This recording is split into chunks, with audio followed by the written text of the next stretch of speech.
I've been looking at the early to mid 60s paintings of Hans Hofmann lately. And one of the things I like about those paintings is I always get the feeling that he is asking himself, how much farther can I take it? How much more can be done? And it reminded me of a little game I played with myself when I was a kid, in which I'd pop a piece of bubble gum into my mouth, chew it and get all of the flavor out of it. Then I'd wrap it in a piece of paper and put it back in my mouth later on that night to try to extract even more taste, even that last shred of flavor out of it. My point here is, don't postpone joy. Take care of yourself. Try to extract the maximum poetry from the things that are right in front of you, the things you're doing and feeling and thinking right now. Because in a way, those are the only things that are truly yours. So care for yourself. Rest your weary bones. Have a martini or two. And be kind to yourself. Because as soon as work becomes labor, you're dead. One way I practice self-kindness is with wonton soup at my favorite joint in Chinatown. It's not really about the food, but the ritual. We've been eating at Big Wong for almost 45 years. It's where Katie and I told our parents that they were going to be grandparents. I had our waiter bring out a covered platter and, with great flourish, whisk off the lid to reveal a pacifier. My point is, you have to think about the artist's role in society.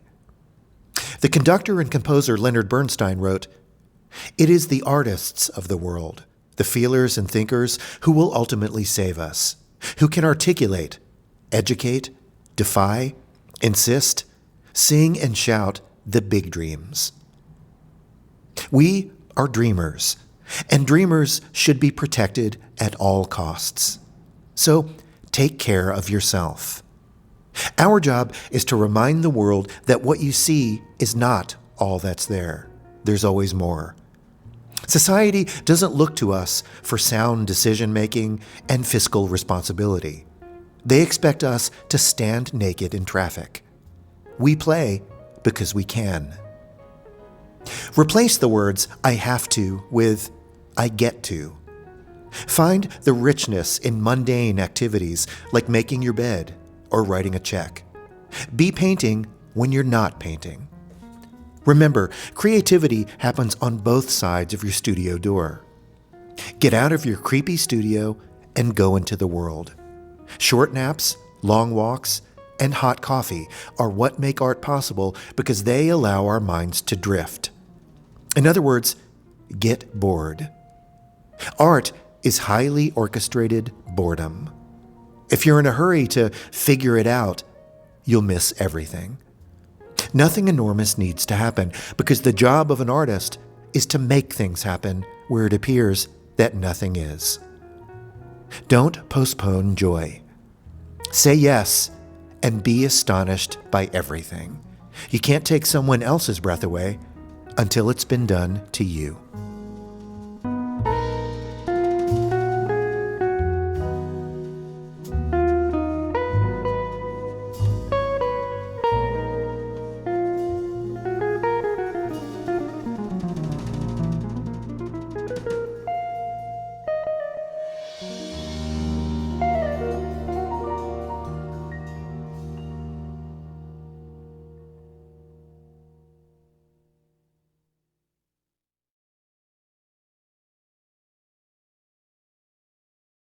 I dispense career advice like cough drops in these videos. Every now and then, I like to review them. Here are 11 of my cough drops. If you want to be a painter, you must do two things: look a lot and paint a lot. There aren't any shortcuts, sorry. Show up every single day, regardless of the results. Make a shit ton of work and destroy 90% of it. That teaches you to not be precious. No one cares if you screw up. Scrape it off and start over. There's nothing interesting about perfection.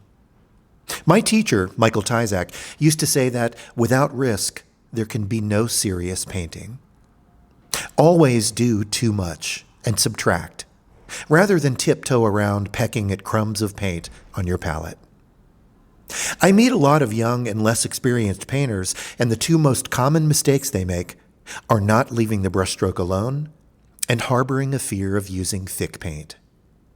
They put a mark down and monkey with it, killing it dead. Make a brushstroke, leave it alone, clasp your hands behind your butt, and take 5 steps backward. Furthermore, don't be stingy with paint. If you can't afford high-quality pigments, buy cheap house paint, but use globs of it.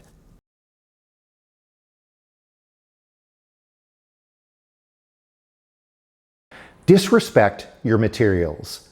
Go out and buy a brand new brush, preferably an expensive one, and then immediately snap the handle in half. Disrespecting your materials helps you to respect what they do. In other words, don't be precious. A brush is not a sacred tool for making divine marks. It's a wooden stick capped with some horsehairs. We are mark makers. By breaking the brush in half, it puts your fist, your hand, closer to the canvas, so that the pressure of every mark registers in the bones and sinew of your fist. Painting is a physical thing first. A painting is the consequence of one person's efforts, eternally in the present tense. We are culture's last folk artists because we make stuff by hand. Painting is skill and imagination combined to manufacture something that transcends both. Leave the messages for Western Union.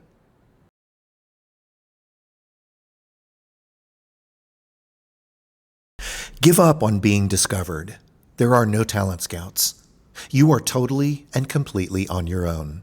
No one asked you to do this, and no one cares if you stop doing it. That knowledge is your superpower under the sun. It's your permission slip to be the most like yourself. Let us stand in your shoes and look through your eyes.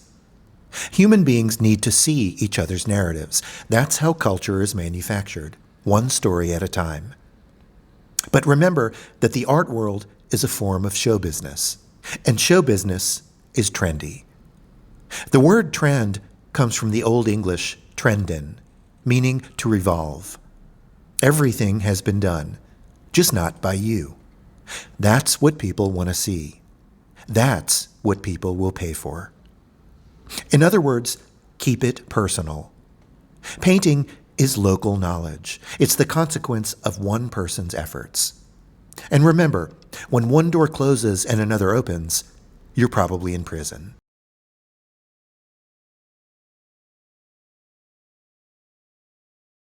Your studio should be an Italian air show. Disaster. Creativity is the cross-pollination of ideas and images that don't go together. If your studio looks like a sushi bar, then those unexpected combinations are less likely to happen.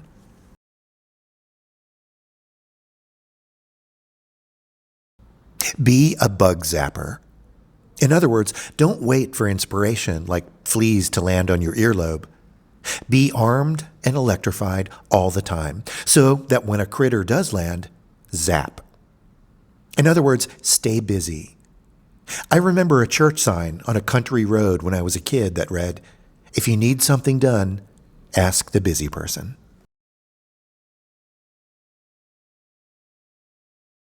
Write about your work in simple, concise language. Albert Einstein said, if you can't explain it simply, you don't understand it well enough. The art world clown car tries to pressure artists, especially young artists, into sounding intellectual in order to impress dealers, galleries, and critics. I've served on dozens and dozens of juries and committees, and I can tell you that the opposite is true.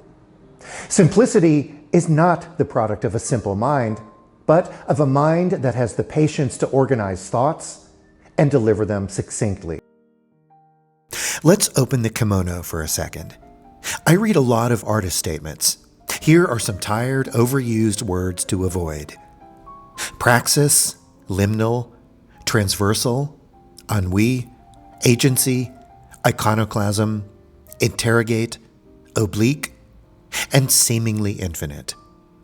An artist should never be the smartest person in the room. I'm not saying dumb it down, Painting is intellectual, otherwise it would be a refrigerator magnet. But have fun. This is supposed to be fun. Let that generosity come through. Oscar Wilde said, people are either charming or tedious.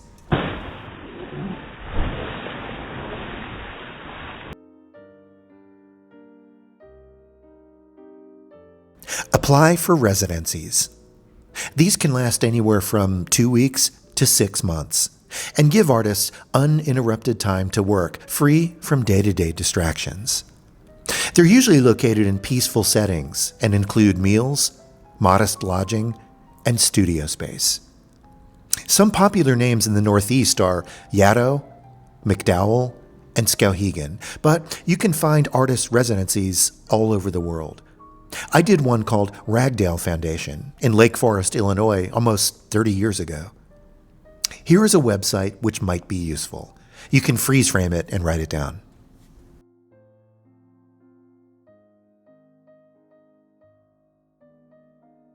Turn off your life support. I'm referring to social media. Life's only commodity is time. Why waste it comparing your insides to other people's outsides? Success is not measured in Facebook likes, resumes, or W-2 forms. Success is too often confused with popularity, just as connoisseurship is too often confused with promotion. True success is curiosity and effort, because they are the only things that can't be taken away by others. I used to think that just because someone had a show in a gallery or museum, they must be good. It's not true. They're lucky. If that person is still showing in galleries and museums in 25 years, they're good. Time, not the market, determines quality. Choose your friends carefully. Surround yourself with people who are smarter than you and who make you laugh. Pay attention to those who are doing what you want to do. You can't be what you can't see. Step away every 45 seconds. Put down the brush, clasp your hands behind your butt, and step 10 feet back. You can't compose visual information from a cricket's viewpoint. You have to see the entire battlefield at once. You can't see the image like this. You have to see this. Back up and squint. The distance helps you to see the base frame or chassis of the composition, and squinting reveals value proportions, light and dark, and also simple shapes. If you don't have a large studio, then take iPhone shots. My subway ride home each day is spent looking at paintings on my phone. Shrinking the image down to the size of a credit card helps you to spot flaws in the design. Switching to mono mode will also help you improve your value proportions. And finally, smile. Why do painters always look like they're getting a flu shot? Painting is fun. You've already won the greatest lottery in the universe. You were born. Start with that. Have you ever noticed those height rulers at the exit of every bank or 7-Eleven? I love them, and I always wave to the camera. By just standing there, I am transmitting information about my physical body to someone else. It sounds obvious, but the same is true of a painting. Although we never actually interact with our viewer, our physical presence is still felt through the artifice of composition, of how we arrange visual information and then deliver that to the viewer. Everything exists in our relation to it. The ancient Egyptians made their gods large so that we'd be in awe of divinity, and the Greeks and Romans made their gods the same size as us so that we'd recognize divinity in ourselves. My paintings are generally horizontal and large enough to engage your peripheral vision, kind of like standing in a real landscape. You can't take in the whole image at once. The Western eye is trained to read from left to right. Therefore, I compose with this lateral span in mind. Just like my tree studies, my landscape paintings don't rely on linear perspective to establish pictorial depth, but are more akin to Egyptian friezes, in which a wide entablature is decorated with reliefs rhythmically arranged across a shallow space. However, rather than a panoramic view from a static vantage point, I want your gaze to travel across the terrain like a tracking shot in a film, as if you're wandering in the woods, not talking, just walking. In other words, I compose with you in mind. When I choose colors, I choose the best colors, not for me, but for you. For whom are you painting? Gertrude Stein said, "I write for myself and others. The same is true for me. I paint for myself and for others." I never understand it when artists say, "I only paint for myself," yet they put their paintings out in public. It's kind of like when a famous actor or actress is bothered by being recognized. Why get into show business in order to get out of it? If painting is your personal private therapy session, then keep it in your creepy studio. But as soon as you put a painting in public, it becomes part of the larger culture, and as such is subject to external forces like commodification, criticism, or even appropriation. To paint is to relinquish control. Making something is a form of loss. Aristotle said, "The only way to avoid criticism is to do nothing, say nothing, and be nothing." Painting enacts place. Not only your place, but that of the viewer. When you stand in front of a painting, you stand in the same place that the painter did, as he or she applied each delicate skin of color over time. It's a collaboration. I'm always a little embarrassed when looking at a painting because the feelings that I thought were my own were those of someone else. I recognize them.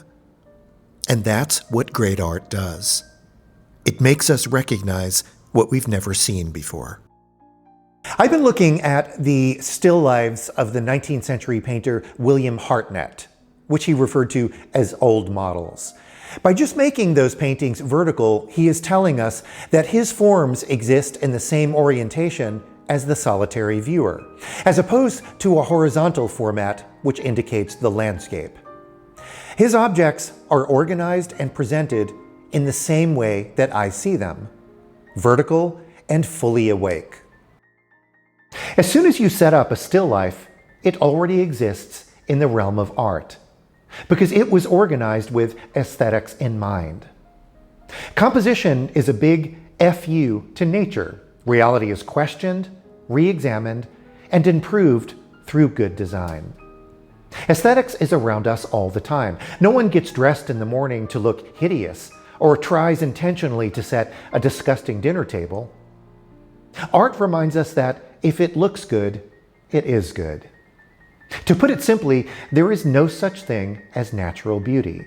Something can be natural, but it cannot be beautiful until we declare it so. In other words, beauty doesn't arise in the making, but in it having been made. Someone loved us enough to have made this thing for us to see.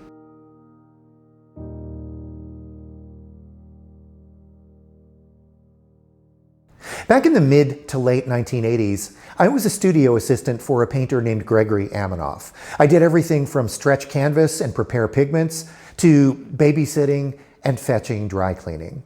It was one of the most important experiences of my life. Greg was, and still is, the older brother that I never had. Everything I cherish in my life, my wife Katie, my kids, and my career, can be traced back to Greg. I remember he would turn his paint-crusted stereo up to 10, blaring with the Pretenders or Hank Williams usually. And that was a practice I believe gleaned from Robert Rauschenberg, who would turn his music up so loud as to overwhelm the conscious mind.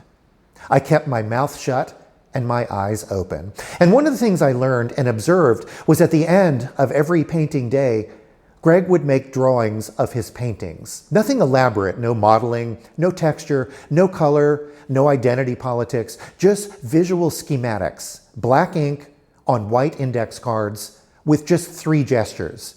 He was making plans of his paintings after the fact. Not just a couple of them, but dozens and dozens scattered all over the floor. Sometimes my work is referred to as abstract expressionism. That's as wrong as a bucket of hair. My work is painterly, but it is not abstract expressionism, because in addition to being a distinct art movement in New York from the late 1940s to 60s, abstract expressionism emphasized spontaneous, subconscious creation. This is not what I do. My forms had to exist in the real world before they were painted, which aligns me more with post-impressionist painters like Paul Serussier, who sought to synthesize nature into personal metaphors or symbols. When you learn to see the world as shapes and colors, it's easier to paint shapes and colors. This is why every painting is abstract, because the artist must prioritize some stuff and omit others. In this way, the painting is more real than the real world, because it serves no function other than to be seen. Greg was sharpening his visual acumen. How do you increase your visual intelligence? You do it by limiting your perspectives. Greg was setting up a series of limitations and then inventing within those restrictions. That's how you can tell an amateur from a professional. Amateurs want freedom. Pros want walls.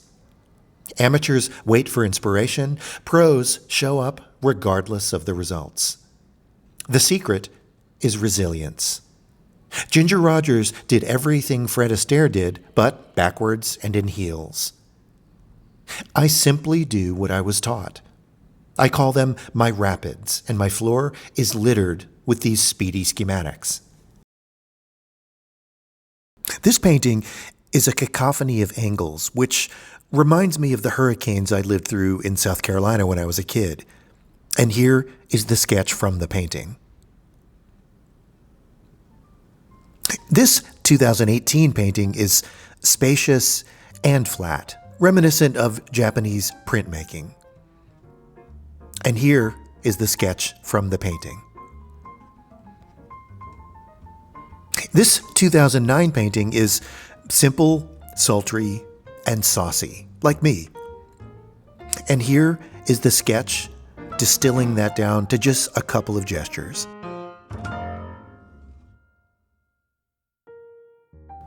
We are visual artists. Economy of design is critical. Painter Emile Bernard said it best.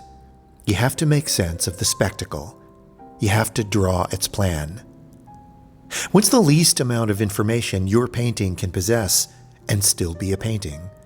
If it doesn't help, kill it. What you don't change, you choose. So, what does draw its plan mean? For me, it means bending the laws of nature to fit the laws of art. This starts with names. For example, I am not painting trees. I am painting vertical signifiers. By changing its name, I change its function. I simplify to clarify. The painter Marvin Cohn said, "When we see ideals, they become real." My goal is not to paint life, but to give life to dead paint. The point is not to get it right, because that would just convey information. It doesn't tell you about my heart. Galleries are full of information painting, but not enough transformation. There must be transformation. How does one thing become another thing? The next time you eat a donut, ask yourself, at what point does it stop being a donut and start being you? The job of an artist is to pay attention to the smaller truths that orbit the larger ones, each worthy of our full consideration. Painting is, and always has been, about ownership. You must take possession of the thing in order to tell the truth. How do you take possession of the thing? By limiting your perspectives. Forcing painting to do too many things, educate, edify, protest, memorialize, weakens what it does best, which is to fill our remaining moments of life with supreme quality. There must be what John Berger called a going further than the spectator could have by his or herself.